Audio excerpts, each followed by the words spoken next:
অবাধ্য ঈশানের আচরণে অবাক সৌরভ। ও কেন এমন করলো প্রশ্ন মহারাজের। বোর্ডের ফতোয়া না মানার বড় মাশুল দিতে হলো শ্রেয়াস আইয়ার ও ঈশান কিষানকে। এই দুই ক্রিকেটারকে বিসিসিআই বার্ষিক চুক্তি থেকে রাখেনি। ঘরোয়া ক্রিকেট প্রাধান্য না দেওয়ার মনোভাব মোটেও বরদাস্ত করল না বোর্ড। ভারতীয় ক্রিকেটে যখন আলোচনার কেন্দ্রে শ্রেয়াস ও ঈশান, এই দুই অবাধ্য ক্রিকেটার অনেকেই অবাক করেছে। এই তালিকায় রয়েছেন ভারতীয় প্রাক্তন অধিনায়ক ও বিসিসিআই প্রেসিডেন্ট সৌরভ গঙ্গোপাধ্যায়ও।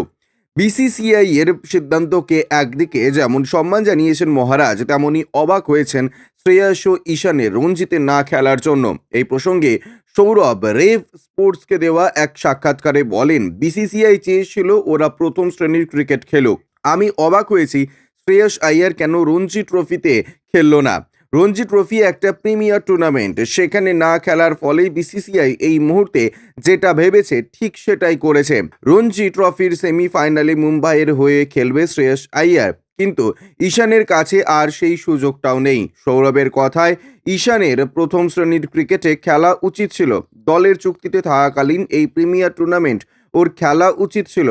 শ্রেয়াস আইয়ার কয়েকদিনের মধ্যেই রঞ্জি ট্রফির সেমিফাইনাল খেলবে, কিন্তু ঈশানের রঞ্জি না খেলা আমাকে অবাক করেছে। ঈশান কিষানের কাছে বড় সুযোগ ছিল রঞ্জি ট্রফির গ্রুপ পর্বের শেষ ম্যাচে ঝাড়খণ্ডের হয়ে খেলার, কিন্তু রঞ্জি ট্রফির পথে হাঁটেননি।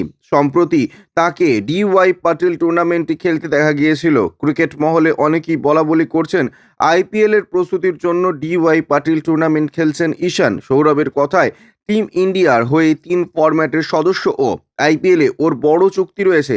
আমি বুঝতে পারছি না ও কেন এমনটা করলো। ওর রঞ্জিতে খেলা উচিত ছিল।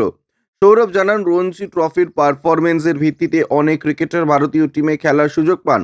বোর্ডের চুক্তিতে থাকাকালীন নিয়ম প্রত্যেক ক্রিকেটারকে মানতে হবে। আর ঈশান, শ্রেয়াসরা কিভাবে এই নিয়মের তোয়াক্কা করলেন না, তাই বিরাট অবাক করছে মহারাজকে। সৌরভ জানিয়েছেন, বোর্ডের এই সিদ্ধান্ত নিশ্চিতভাবেই অমান্য ক্রিকেটারদেরও সতর্ক করে দিল। ব্যুরো রিপোর্ট, ইউজে নিউজ।